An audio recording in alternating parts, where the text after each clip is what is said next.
Hello, beautiful people. Welcome, welcome. I am Daisy, your hostess, and in this video, we continue on with the book titled 3 Magic Words by U.S. Andersen.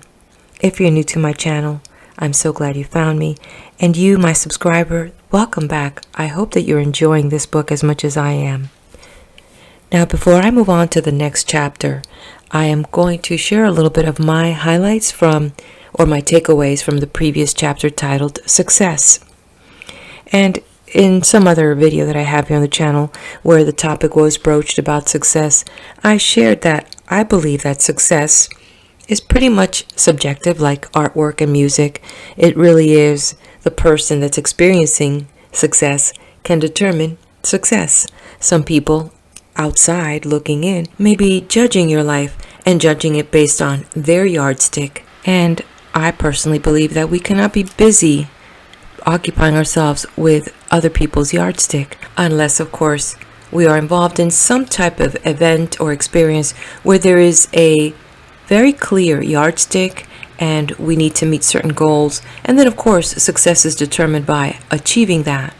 I do not want to go into some weird rabbit hole of philosophy about success, but I want to bring it back to what the author was talking about. He mentioned one of the universal laws, the law of exchange, and it takes no genius to sit back and watch the interaction of humans to realize that there is an exchange going on at all times. Of course, in our culture, in our times, we have a monetized system where we exchange services for some type of tangible object, which in itself is the frequency of the services that we've exchanged, putting it that way. And some of you might agree with me that I'm not far off talking about frequency and currents, because we call our money exchange currency, so it's flowing on some type of current, some type of frequency, and that is that exchange that we have. So going back to what this author was saying, he mentioned about when we do things with love, we are in some type of attunement with our calling, we're in attunement with the creative force. He mentioned that success lies in that, in fulfilling the self that dwells within. And so it is releasing the limitations, it is releasing the fears and the doubts.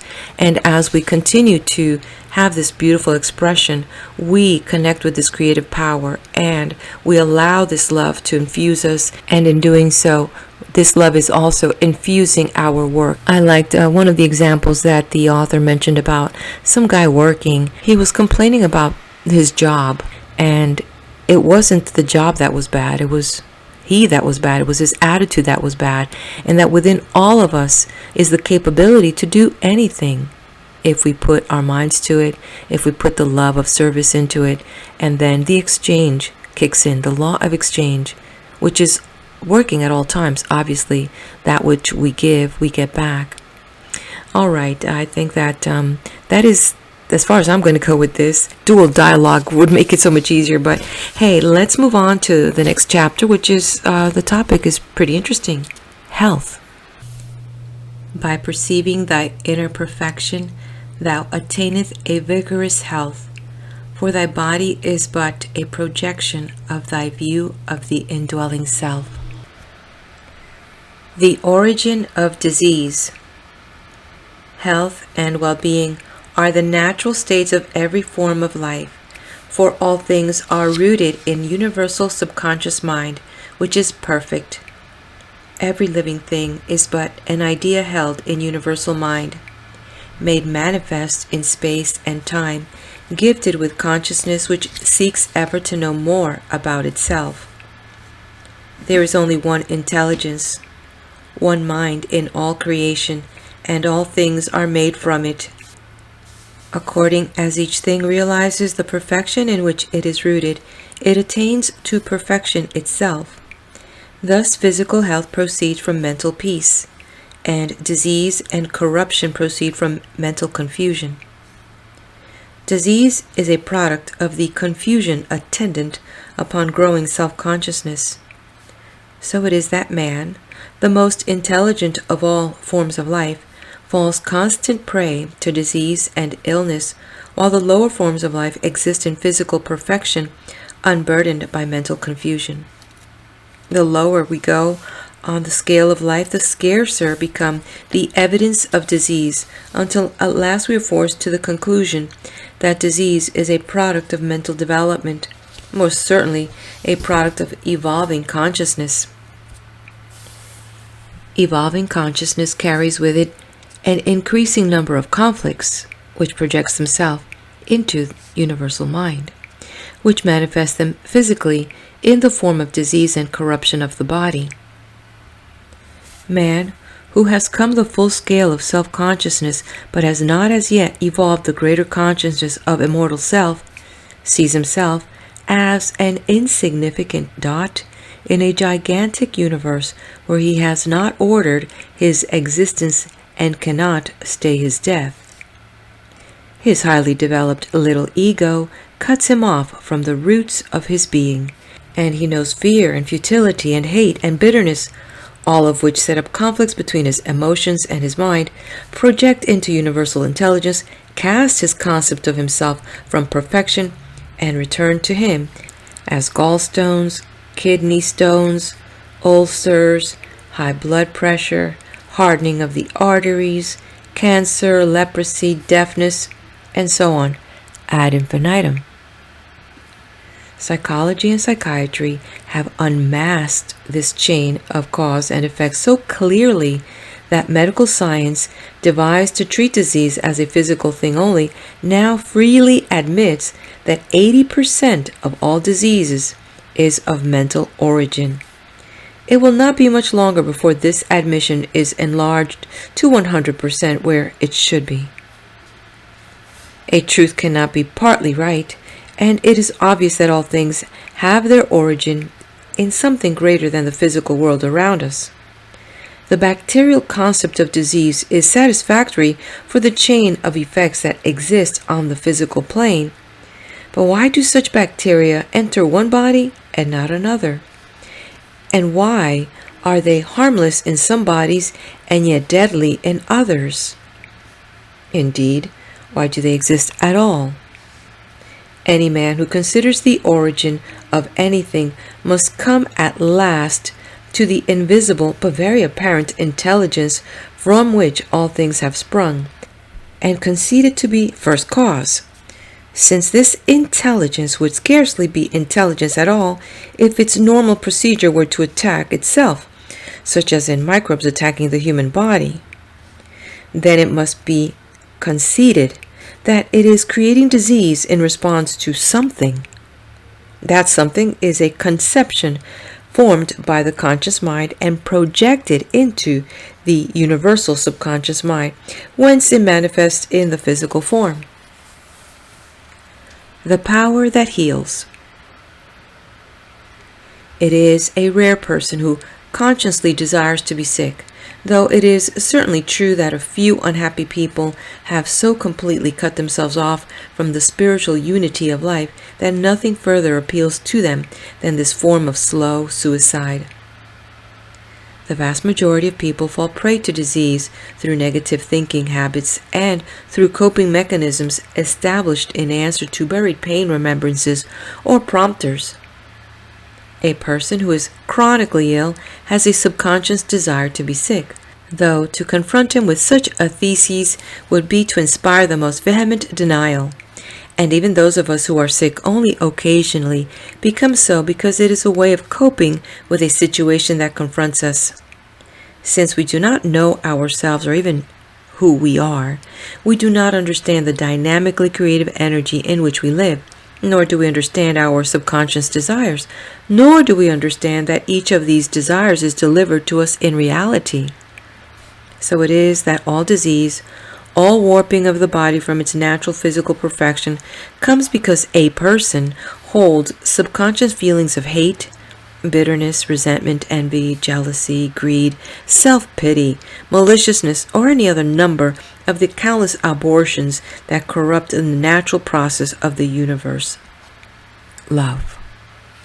If a man does not love, he hates or projects one of hate's deformed brothers. For love is the power of universal mind and flows through each person who lives, whether he uses it positively or negatively. If he uses it negatively, as in hate, it is a corrupting power aimed at evil, and it weakens and decays and withers the body. Instead of the power for life, it becomes the power for death. Once again, we see that the commands of the universe are love or suffer, love or die. Love is the power that heals. Love banishes confusion, roots out the prompters, brings peace of mind, bars the door to negative thinking, reveals indwelling perfection of the human soul.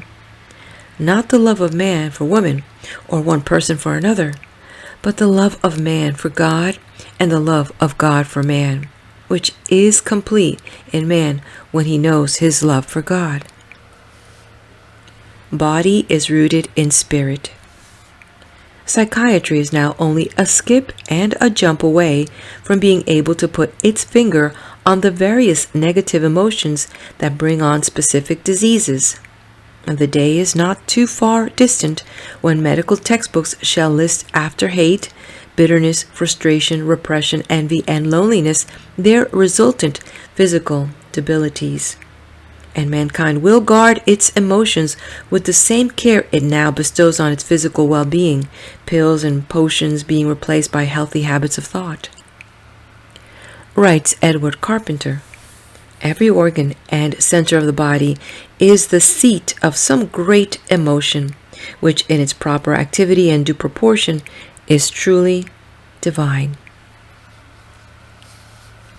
Body is rooted in pure spirit, the universal subconscious mind which is perfect.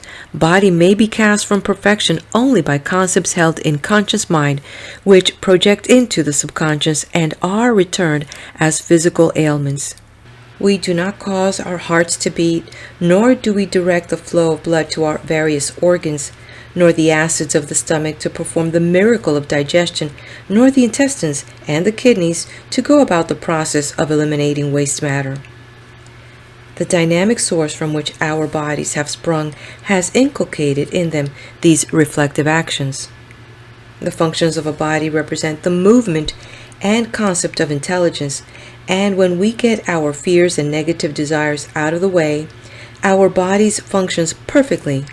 But every concept we hold of lack, limitation, acquisitiveness, repression, and despair performs its restricting influence on our bodies so that the blood does not circulate freely, the digestion does not assimilate properly, elimination is poor, congestion develops, strange growths appear and represent the distortion of our thinking. Thus, our self-awareness, with its attendant doubts and fears and frustrations, limits the condition of our health and our lives. We must let go our little egos, take unto ourselves the God consciousness, which is our true being. Then body becomes perfect, for we have become one with that which is perfect itself. Body is only a manifestation of God's knowledge of himself. It is an idea held in universal subconscious mind, an evolving idea which constantly changes. All about us we see the cycle of life's expression: seed, bud, bloom, decay, the giving way to new life. Form must change as knowledge and ideation advances. This body is that which changes, that which manifests idea, form within the formless, a complete and perfect expression of an idea held in universal subconscious mind, destined to express the idea and give way to a more perfect idea. Birth and death, infancy, youth, middle age, old age, all are absolutely essentials in the progress of evolution by which God seeks to know himself, and death will not be stayed until the journey is complete, for to stop death would be to stop the progress of evolution. Spirit is perfect.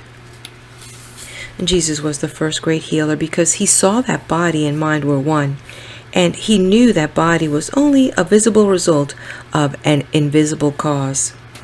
So highly developed was his consciousness that he perceived the spiritual perfection in which every living thing is rooted, and he realized that disease could be healed by revealing to an afflicted person the perfection from which he had come. When he met with leper, lame, halt, or blind, he knew at once that some buried pain remembrance within the mind of the unfortunate man had manifested itself in the man's physical condition. Jesus knew that he and the afflicted man were using the same mind, the universal subconscious mind, the Father. So close was his unity with this mind that he was able to effect instantaneous healing by removing his patient's negative prompters. "Dost thou believe?" he asked, thus removing the concept of limitation from his patient's conscious mind. "Lord, I believe." His patient answered, and receptivity was established. "Thy sins forgiven thee," said Jesus. "Take up thy bed and walk." The healing was effected. When Jesus banished sins, he was not erasing from a ledger held in some ethereal realm by a God who kept records for a judgment day when he would reward the do-gooder and punish the evildoer.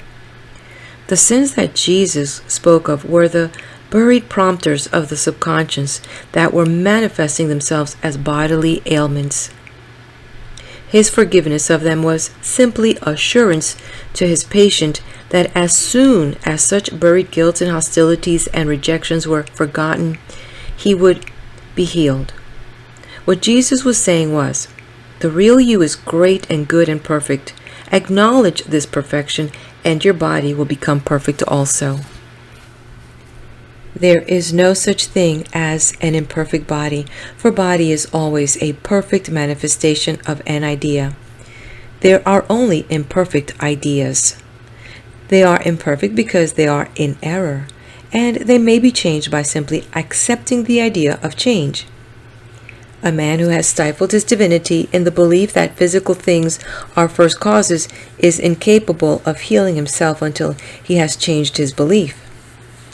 If his joints are stiff and his digestion poor, he spends a good portion of each day acknowledging the fact that his joints are stiff and his digestion poor. And he himself is thrusting his body into those very conditions by his concept. He is deluded into believing that he thinks these things because he has stiff joints and poor digestion, and cannot see that he has stiff joints and poor digestion because he thinks them. Place him under deep hypnosis and assure him that he can get about like an athlete and has the digestion of a lumberjack, and after he is awakened, his afflictions will have flown. Alas, they will not be gone permanently, for patterns of negative thinking are his still, and will shortly bring back his poor condition. But the marvelous illustration will not be denied. The intelligence that inhabits a man's body will become anything that is projected into it. It will make a healthy body if health is projected, and it will make a sickly body if limitation or hate or bitterness is projected. Thus, a healthy body is always a result of a healthy mind, and a sickly body is always the result of a blocked and unhappy mind. If we would heal our bodies, we must first heal our minds with love, with recognition of our true being, with meditation at the center of consciousness. Let go of ego. Worry and tension, guilt and hostility, resentment and vanity lay the foundations for all of our physical afflictions. They spring like growths from our overdeveloped little egos, which are forever being hurt and frustrated in a world which we are set out to beat instead of cooperate with. And victory seems to be all we can think of. We have to outshine somebody, get the better of someone, make more money, be better looking, wear better clothes. How transient such victories are, and how unrewarding. Find a champion, and you will see behind him the shadow of the man who will replace him. There is no victory for the hounded little ego, for it is nothing by itself, and it cannot see the larger dimensions of the being in which it is rooted. So it is hurt and sad and lonely and frustrated, and is forever turning upon itself and rending itself as if by the self-affliction of pain it confirms the poor opinion it has of life. Turn to the gigantic self that dwells within, and you will cease to be concerned with the pains of your ego, which will immerse itself in an untroubled sea and bother you no more. A quote by Emerson. Some of your hurts you have cured, and the sharpest you still have survived. But what torments of grief you endured for evils which never arrived. End quote. The entire miracle of existence and creation lies at our fingertips, yet most of us fill the pathways of our lives with wails of fear for what lies around the corner. We bemoan past mistakes or dwell forever on the saddest words of tongue or pen it might have been. Each day is a new birth, unlimited with miraculous possibilities for each man who lives. No matter what your age, situation, clime, or time, you need only awaken to know with Khalil Gibran that, quote, that which sings and contemplates in you is still dwelling within the bounds of that first moment which scattered the stars into space, end quote. Find a motivating purpose. Idea is a complete thing, aimed at a purpose, and the body made manifest from such an idea is also a complete thing, aimed at a purpose. It is this purpose which holds together the many interrelated functions of the body, and when purpose disappears from our lives and our bodies disintegrate, even as the idea which manifested them is disintegrating. We often are witnesses to the vigorous businessman who, at a mature age, decides to retire to a life of leisure. Seldom is he embarked many months upon this life before all sorts of symptoms of bad health begin to overtake him. A motivating purpose is absolutely essential to good health, for the organs and functions of the body respond to the goal set in mind. When the goal is removed, sluggishness and irresponsibility overtake the body, and it decays and breaks down. No body can be whole and vigorous unless the mind that inhabits it is whole and vigorous. For the ideas we hold in mind are made visible through our bodies and the circumstances that surround us. The first step to health is always the creation of an interest and enthusiasm on the plane of mind. Aspiring and dynamic thoughts make vigorous bodies, and we must think health in order to be healthy. Exercise is a case in point. Our physical culturist would have us believe that running, bending, squatting, lifting, and flailing the arms will bring health, and they point with pardonable pride to various outstanding physical specimens as examples of what comes from exercise. But once again, we are witness to materialists who point to results and never causes. For the well-conditioned body is not a direct result of exercise, but only a secondary result. True cause exists in the mind as always, and a body is conditioned because of mental purpose, which causes purposeful exercise, which results in a vigorous body. Exercise and health. Some of the healthiest people of our age get little more exercise than walking from bed to dinner table, and many of our shortest-lived people are our athletes. It becomes increasingly obvious that exercise alone produces neither health nor longevity. Yet the evidence is all about us that men of great purpose live to ripe old ages, so that it becomes an inescapable fact that interest and desire and aspiration are mental conditions that are always found in those who are healthy and vigorous. Our materialists may argue that such people have interest and desire and aspiration because they are healthy. But many a healthy man has been led into illness when his interest and joy in life waned, and many a sick man has been led back to vigor and health simply through developing a consuming interest and purpose. All things proceed from mind, which is always first cause. Physical vigor is the result of vigorous thoughts, and physical weakness is the result of confusion. Therefore, a man who accepts the perfection and power of the indwelling self will find such perfection and power mirrored in his body. Health comes from within and never from outside. By all means, take exercise if it is fun, but there is no point in taking it if it is distasteful. Exercise merely conditions the body for more exercise. If you lift a 100-pound weight 10 times every day, eventually you will be able to lift it 20 times every day, but the lifting of the weight will not prevent your arteries from hardening, your nerves from fraying, or your digestion from going awry. A man may as simply attain health through wielding a pencil with the purpose in mind of completing a book as he may through running the measured mile each day. In fact, more easily if it gives him more pleasure to write the book than it does to run the mile. Our bodies are always perfect instruments of our thoughts, and perfect health may be ours whether we are athletes, professors, lumberjacks, clerks, or housewives. If our thinking is clear with purpose and our hearts are free to love, exercise makes not the slightest difference. Physical strength and endurance may be increased through exercise, but lasting health is as much a prerogative of sedentary life as the athletic life. Pain is a signpost. The spiritual unrest of the world is evidenced by increasing orgies of overeating, overdrinking, overworking, overplaying, and undersleeping.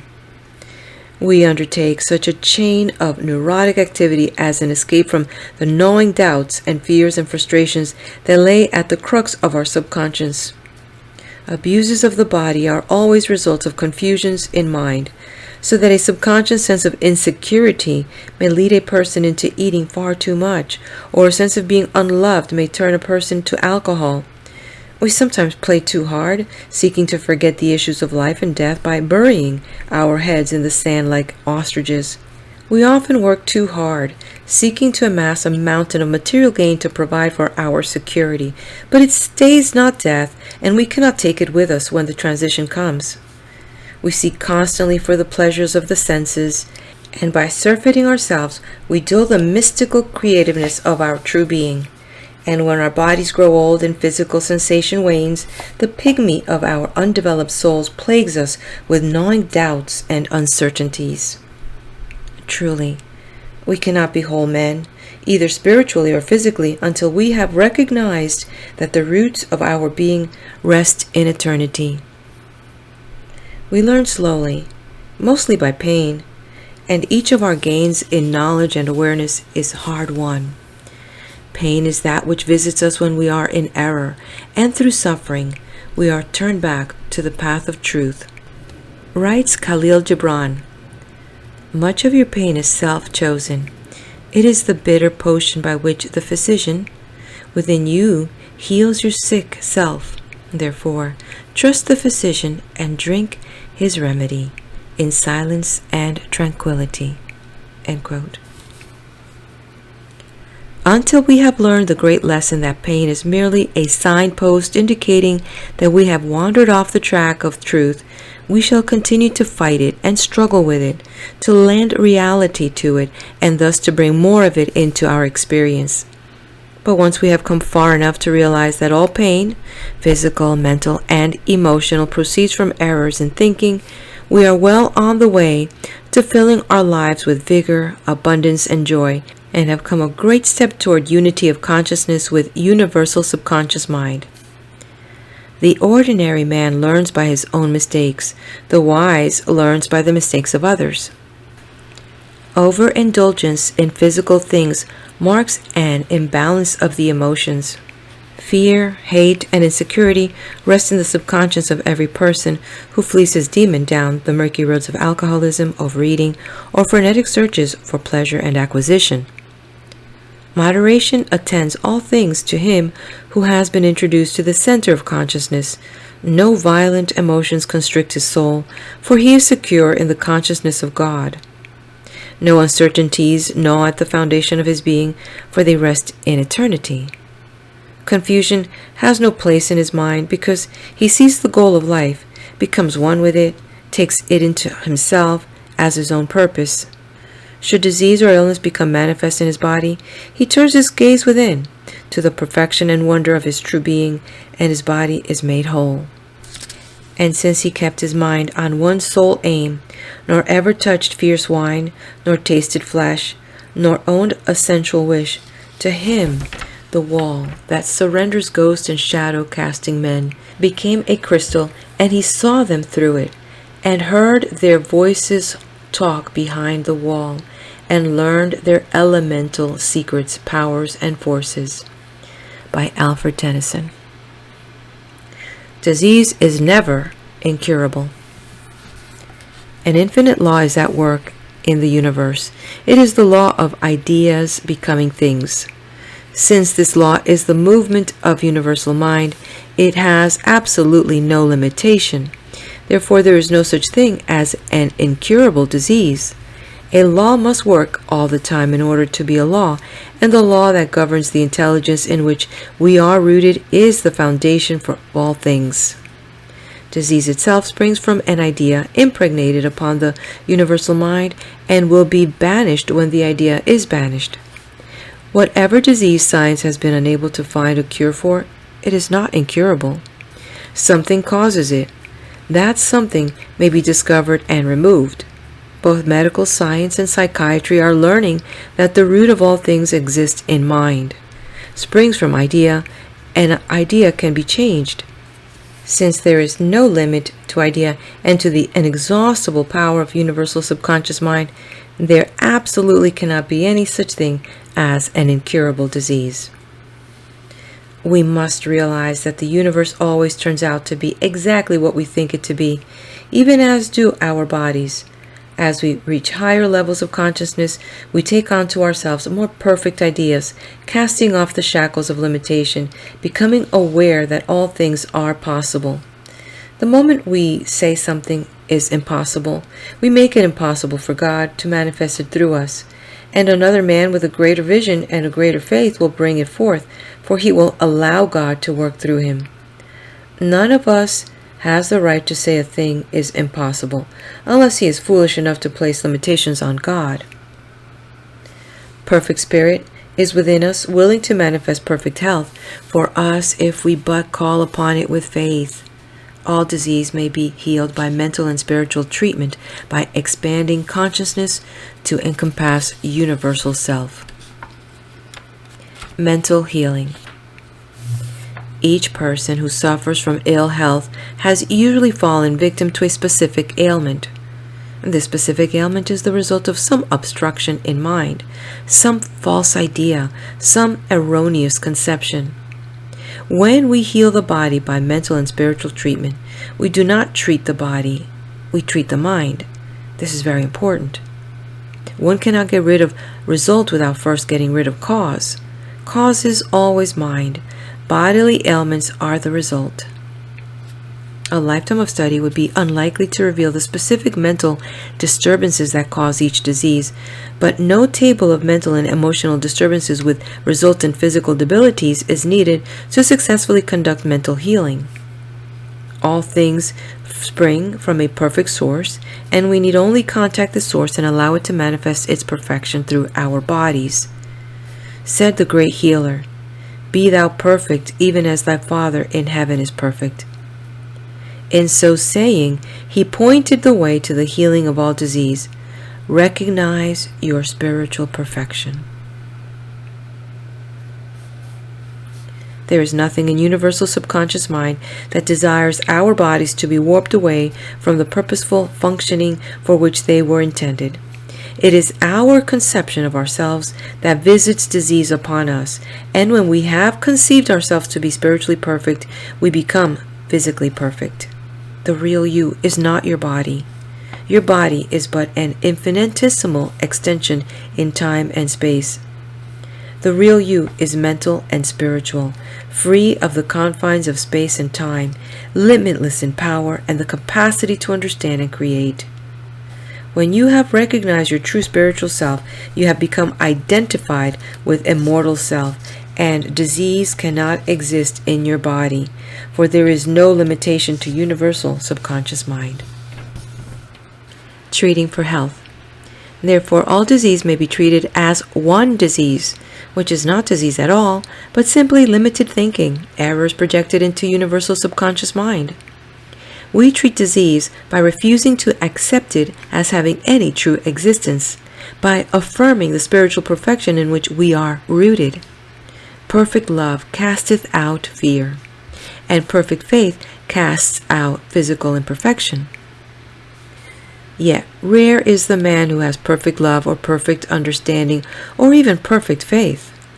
We are all neophytes on the great adventure of expanding consciousness, and by the very nature of this adventure, we are unable to go beyond our understanding. We stand at the crossroads, peering into the infinite reaches of space and time, exclaiming yet over one grain of sand on the gigantic beach of existence. But the veil is rent and light pours through with great revelation that mind and spirit are immortal and infinite and are always first cause of everything. If aeons of time are yet to elapse before man completes his journey to a oneness with God, what does it matter? We all are part of one mind and truly exist in a place where space and time are nothing. We may call upon universal subconscious mind with the understanding that now is in us, and the great Creator will respond by creating for us the image of our understanding.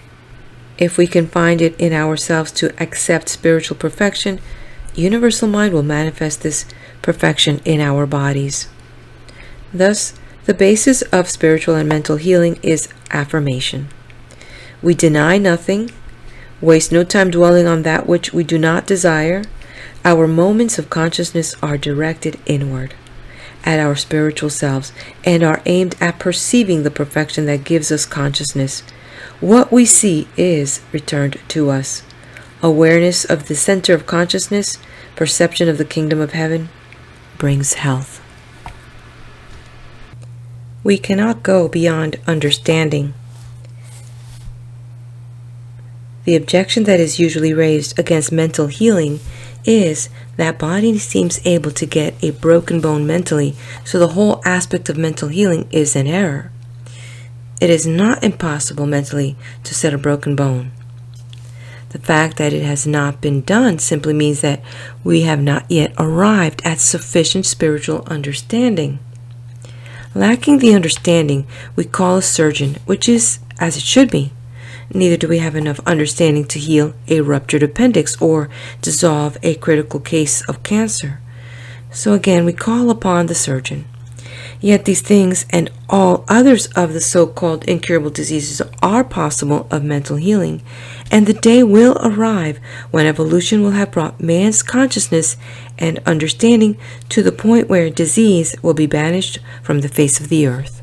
Another argument often used against mental healing is advanced by the school of materialists who see life as species preying on species and survival of the fittest. This theory that all organisms by their very natures must feed upon each other, that microbe must feed upon the human body, thus life is disease itself. This hopeless outlook on the miracle of creation keeps God embedded in the slime of the amoeba, sees nothing but a screaming insanity in life, and projects a tooth and fang assistance for even the most enlightened of men. Evolution is the process of individualized consciousness expanding in search of God. The first result of individualized existence is the struggle to maintain life, with its natural outcome of survival of the fittest. The second result is consciousness of self, the identification of oneself with another, and the birth of love and cooperation as opposed to competition and preying on the weaker. The third result is the expansion of the consciousness of self to encompass the consciousness of the universal subconscious mind, and it is this step that mankind is preparing to take now. Once it is fully taken, men will see through the illusions of space and time and perceive that material things are but tiny existence of a far greater reality that has its roots in infinity. Such a consciousness orders the universe, for the universe turns out to be exactly what it perceives. Microbes which have their roots in universal mind may be banished by banishing the conception. "Hold out thy hand," said Jesus to the man with the withered limb. The man did. Jesus saw a whole hand. The hand became whole. Perceiving the truth. It is sometimes difficult for us to believe that a man who lived 2,000 years ago in the rude agrarian life of primitive Palestine could have attained the universal consciousness for which mankind seeks so desperately in this so-called enlightened age. Yet there can be no doubt but what the veil was lifted for Jesus. Every word he spoke, every action he undertook, is fraught with his knowledge of universal consciousness. By parable and deed, he sought to convey the mighty truth which he held in the palm of his hand. But he spoke to a political-minded people, engaged in revolutionary activity, unready for his spiritual perceptions. Only the enlightened power of Jesus has preserved his dialogues for us to marvel at today. He had achieved unity with universal subconscious mind. When he looked at a withered hand and perceived it to be whole, the hand became whole. Whatever is perceived by universal subconscious mind becomes a physical manifestation and is always conscious mind that forwards the perception to universal subconscious mind. Though our consciousness does not attain to that of Jesus, we may approach his healing power through faith in our spiritual perfection and an abiding sense of love.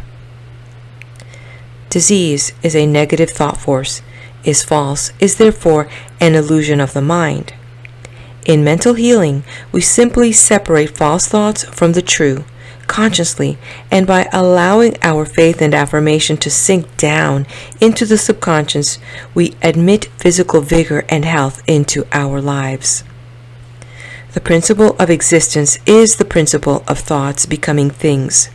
Since this is a law, we do not argue or struggle with it. Some well-meaning friend may ask you why you don't try walking upon the water, since you are so all-fired convinced of this mind stuff. All you can do is assure him that it is toward such a goal that you aspire, for we either walk on the water or drown in it. We either master life or defeat ourselves. Rely on the law. Mental treatment entails no personal responsibility other than for the idea and its affirmation. All else depends upon the principle of creation that underlies the universe, and this principle never fails. When you affirm your spiritual perfection, you are setting universal law in motion, which accepts your conception and the power of your affirmation, and manifests it in the physical world. There is nothing superstitious or occult about this. The law we are dealing with is infallible. It is true reality, beside which all else pales to nothingness. Since disease is caused by a mental condition, before it can be healed, the mental condition must be surrendered. A man must first surrender himself to God, to universal subconscious mind. We must let go, give up the struggle, trust in the invisible roots of his being, so that God consciousness may engulf him and make him whole. You cannot successfully treat yourself or another person until you are willing to surrender your doubts and fears and hates and hurts. The nagging, gnawing emotional hurts we bottle up inside ourselves are like time bombs laid within. They explode in tumors, cancers, high blood pressure, hardening of the arteries, diabetes, heart trouble, lung trouble, literally riddle our bodies with poisonous thoughts that impregnate universal subconscious mind. We must surrender our fears and frustrations and guilts, lay aside our vanities and our little egos, place all our hurts on the shoulders of the Atlas of eternity. Then we shall be free, free to partake of the beauty and perfection and abundance of the universe. God is always right where we are, responding to us exactly as we conceive of him. He is our infinite invisible dimension, of which our physical bodies are but a negligible projection. The power for physical perfection is running over inside of us. We need only surrender to it, accept it, trust ourselves completely to it, and health is ours. When you treat yourself or someone else for a physical ailment, remember that you are treating mind and not body. You are assuring yourself of mental and spiritual perfection. You are affirming it. You are projecting it into the universal subconscious mind with complete faith and trust. When you treat someone else, you still deal with the same mind. You treat yourself to think perfection of the person you are treating. Do not try to change the other person's thinking by the power of your own thought. Simply treat yourself for your conception of him. You move universal subconscious mind. Universal subconscious mind moves him. Therefore, whether you are treating yourself or another, the treatment is always the same. Though, of course, in the latter case, you will substitute he or she where you would normally use I. But always you are treating yourself, your own conception, and projecting it into universal mind. When you heal another, you must first be able to completely accept in your own mind his spiritual perfection. When you have done that, the healing will be effected. The mental causes of disease. A partial list of common physical ills follows, with underlying mental cause for each, so that you may be guided more easily into directing your treatments at mental conditions rather than physical. Headache. Confusion is the predominant condition attendant upon headache. Most generally, this is brought about by the suppression of some emotion which revolves around the affections. When headache is attended by dizzy spells, it is a sign of a basic insecurity. Treat for peace, the clarity of the subconscious, the love that pervades the universe, and the consciousness of immortal self. Fatigue. When enthusiasm and joy desert us, fatigue enmeshes us in its enervating grasp. Joy and enthusiasm are results of mental and spiritual expansion. We cease to expand when we place limits on our thinking and on our conceptions. Our goals disappear or seem unattainable, and we accept defeat and its attendant feeling of lethargy and tiredness. Treat for awareness of life and movement and joy and expansion. There are no limitations on God, and God is expressing himself through you. Indigestion. An intense sense of personal responsibility usually manifests itself in digestive upsets. People who work at high speeds and feel they must do everything by themselves often fall victim to excess stomach acidity and stomach ulcers. Their refusal to assimilate on the plane of mind a unity with the underlying self becomes symptomatic in the difficulty they have assimilating food. Treat for peace and perception of how God is the only doer. Treat for relaxation and trust in universal subconscious mind. Learn how to let go and leave it to God. There is perfect assimilation in perfect spirit. Constipation. Fear causes immobility, which brings inaction into life, freezing and constricting, often manifesting itself in constipation. Fear is the basic cause of greed, acquisitive tendencies, unwillingness to let go. Very often fear comes from belief in limitation, in lack, in burden. It brings on excessive tensions, constricts and binds the muscle and the movement of the body. Fear is faith used negatively. Treat for positive thinking, assurance, confidence, the knowledge that you are one with God and God is right where you are, guiding you unerringly to your goals. Banish negative thoughts. Whatever you refuse to accept in mind can never touch you in the physical world. Obesity. We become fat because we eat too much, and we eat too much because certain of our desires and longings are frustrated. Seeking solace, we find it in food, for the pleasure of taste and the comfort it gives us. Our frustrations are caused because we have taken unto ourselves false ideas of our personal unworthiness and no longer believe we can achieve our goals. We have lost confidence in our divine roots and our energies are directed at sensual pleasures rather than at achievement and service.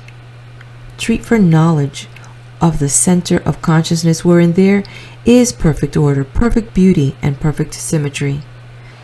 Food is a symbol of love and should be eaten with moderation, lest gluttony turn love to greed. God is love, and the perfect seed of love lies within you. Insomnia. When we sleep, we become immersed in universal subconscious mind.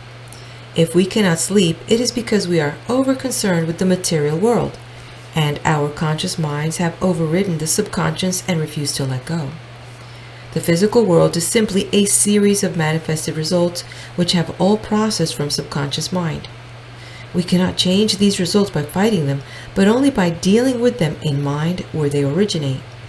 Thus, holding on to your cares and worries is the worst possible way to overcome them. Seek your center of consciousness before going to bed.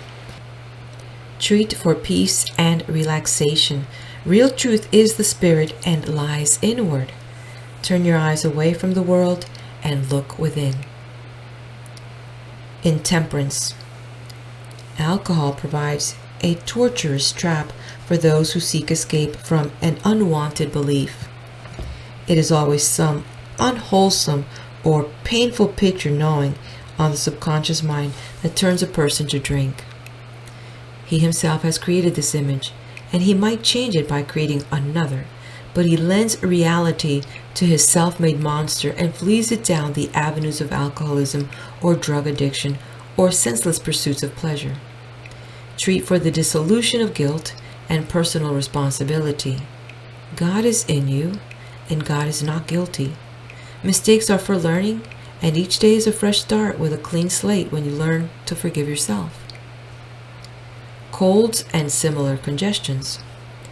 Mental conflicts and repressions attract congestions of the body, such as the common cold. Such conflicts are usually first evidenced by depression of the spirits, a bleakness in outlook. Our creative nature demands that we either make a decision on a problem or put it out of mind. When we hold a problem in mind and are unable to come to a decision, we set up congestion in the forces that flow through us from the subconscious. This reduces our energy and activity, depresses the spirit, brings on bodily congestions and colds. Also, our racial conviction that colds are catching and caused by exposure to wind and low temperatures sets up creative impulses to manifest them when we encounter such situations. Treat for harmony and the knowledge of perfection of universal subconscious mind. Each of your problem will be perfectly answered if you will only let go and leave the solution to your greater self. Treat for poise and assurance and calmness. There is no congestion in perfect spirit. False growths. A seed buried within grows in darkness, and so we carry our guilt around with us. They block us from knowledge of the great self, warp and distort our consciousness, manifest their falseness by false growths in and on the body. Treat for unity with universal subconscious mind. Let go of your guilts and sins and give them over to God. Paralysis. Ideas of restriction and limitation may manifest themselves in paralysis or the malfunctioning of the senses. There is no restriction and no inaction in the mind of God, which you may take unto yourself by meditation at the center of consciousness. Heart trouble and organic disturbances. The heart is the seat of purpose, and when purpose is centered in spirit and not in the material world, the heart is rooted in perfection. Organic disturbances always come from a man being out of tune with his spiritual nature. Heart trouble and attendant disorders visit our materialist, those who seek their goals, purposes, and pleasures in the physical world. Treat by meditation on the birthless, deathless, ageless spirit from which man springs. Take unto yourself the mantle of God, become one with him, and his purpose will energize your heart. There is only one mind, one spirit, one power pervading the entire universe, and it is perfect. It is constantly attempting to express itself perfectly through each of us. because we are newly arrived at the consciousness of our own little egos and have not yet taken unto ourselves the consciousness of the greater self. We see neither from where we have come nor where we are going, and the gigantic universe seems to threaten and frustrate us on all sides. Our limited vision causes us to create fear and hate and bitterness and apathy, which manifest imperfections in our bodies. All disease and distortion of the body may be healed by meditation at the center of consciousness, by knowledge of the love of God, by awareness and use of the unlimited power and perfection of universal subconscious mind. Review. 1. Disease proceeds from mind and is the result of confusion. 2. Spirit is perfect, and body, which is the result of spirit, is perfect also, unless it is distorted by an idea of imperfect spirit. 3. Love is the eternal healer. 4. Body is idea implanted in universal subconscious mind. There are no imperfect bodies, only imperfect ideas. 5. From the wounds of the little ego arise the negative emotions which lay the foundation for disease. 6. Mental purpose is necessary to health, for such purpose coordinates the many interrelated functions of the body. 7. Exercise of itself will not produce health, which comes always from interest, desire, and aspiration in the mind and heart. 8. Overindulgence is a mark of imbalance of emotions. 9. Pain is punishment for mistakes, is therefore a teacher, but the wise man learns by the mistakes of others. 10. Focus your attention on the whole world within, and let moderation attend you in all things. 11. Mental healing does not treat the body, but treats the mind. 12. All disease is treated by affirming the spiritual perfection in which we are rooted. 13. Since it is beyond our understanding to mentally set a broken bone or heal a ruptured appendix, we sensibly call a surgeon. 14. Mental healing is the use of a principle that is law. It is never ourselves who do the healing. We simply call upon the law of thoughts becoming things by affirming the perfection of spirit. Body manifesting the spirit then becomes perfect also. 15. You heal another by treating your own mind for knowledge of his spiritual perfection. Thus you don't treat him, you treat yourself for your knowledge of him. 16. Behind every distortion of the body lies a distorted concept in mind. For from mind all things proceed. Contemplate perfect spirit, health will follow. All barriers are those created by conscious mind, by limited thinking, by ingrained racial prejudice, by buried pain remembrances. Universal subconscious mind is unlimited in both scope and power. Peace and perfection await him who surrenders his ego to the immortal self that dwells within. Love is the great healer, for with love the foundation of the universe are perceived. Recommended reading: The Art of Creation by Edward Carpenter, published by George Allen and Company. 10th Meditation. My body is a manifestation of my knowledge of myself, and my true self is spirit, is consciousness only, and is invisible. Other people see me not, they see but my body. It is only I who know myself, and this knowledge returns to me in my health and in the things of my life. Therefore, I affirm that my spirit is perfect, that I am one with the great self of the universe. The energy of this great self permeates my being, cleanses me of all impurities of the flesh, restores every function of my body to harmony. There is perfect elimination perfect assimilation. My entire being is spiritual, and my body is quickened into new life with the perception of this great truth. I surrender myself to the wisdom and guidance of universal subconscious mind. I become one with the purpose of God, and this mighty purpose animates my body, projects into every aspect of my life. There is no obstruction, no barrier, no limitation in my mind. I see only peace, power, vigor, and plenty. I open my heart to love, and love flows through every atom and pore of my body, energizing, molding, coordinating. By healing my mind of limitation and lack and negative thinking, I automatically heal my body. At the center of my being, I perceive limitless, deathless, ageless spirit, perfect in beauty, perfect in function. This spirit becomes manifest in my body and in my affairs.